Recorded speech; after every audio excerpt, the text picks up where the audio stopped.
तो स्वागत है आपका आपके अपने YouTube चैनल सक्सेस क्लासेस में। आज मैं आपके लिए महत्वपूर्ण क्वेश्चन लेके आया हूं जो हिंदी का है। अगर आप पूरे साल नहीं पढ़े हैं तो आपके लिए वीडियो बहुत महत्वपूर्ण हो सकता है। तो देखिए कि हिंदी में पास होने का क्या ट्रिक है, क्या तरीका है, हिंदी में कैसे पास हो। अगर आप हिंदी में फेल होते हैं ना तो पूरे सब्जेक्ट में आपको फेल माना जाता है, यानी कि आप पूरे तरह से फेल हैं। तो हिंदी में पास होने का आसान तरीका आपके लिए लेके आया हूं।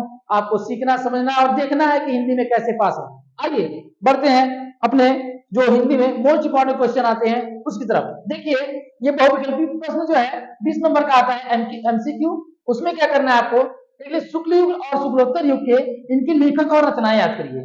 बहुत मोस्ट इंपॉर्टेंट होता है, हर साल पूछा जाता है और 20 नंबर में से 4 नंबर इन्हीं में से पूछा जाता है।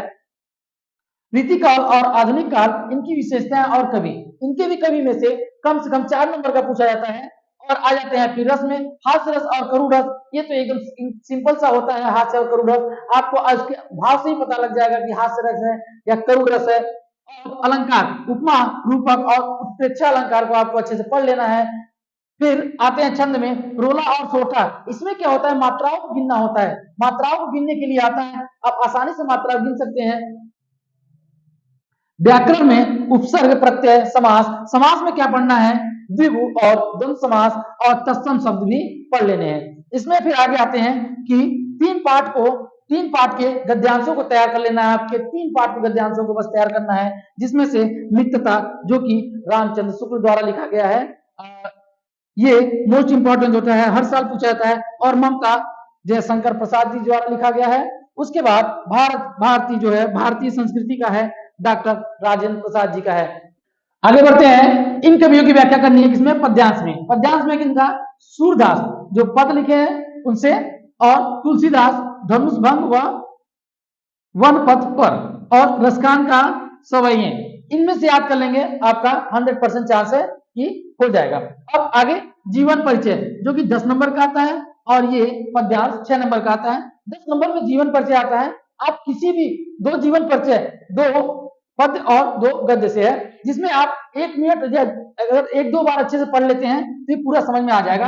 आचार्य रामचंद्र शुक्ल जी का है और जयशंकर प्रसाद जी का है। आगे सूरदास जी का है और तुलसीदास जी का। इन्हीं का बार बार पूछता है और इन्हीं का पूछेगा भी, ये 100% है। आगे संस्कृत गद्य पद्य में से 10 नंबर का पूछा जाता है, जिसमें वाराणसी है। ये मोस्ट सबसे महत्वपूर्ण है, जो कि हर साल पूछा जाता है। और वीर वीरेण पूज्यते। आगे देखते हैं, ये आपका 10 नंबर का पूछता है।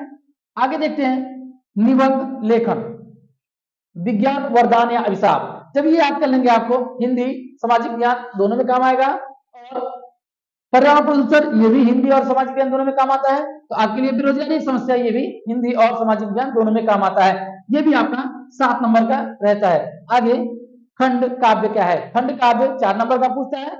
ये क्या होता है, आपके जिले में जो खंड काव्य चलता हो, आपके कॉपी में या बुक में देखेंगे ऊपर जिला कोड दिया रहता है, जिला दिया रहता है, उसमें से आप देख सकते हैं, पढ़ सकते हैं। जैसे बनारस में तुमुल चलता है। तो ये रहा आपका संपूर्ण जानकारी।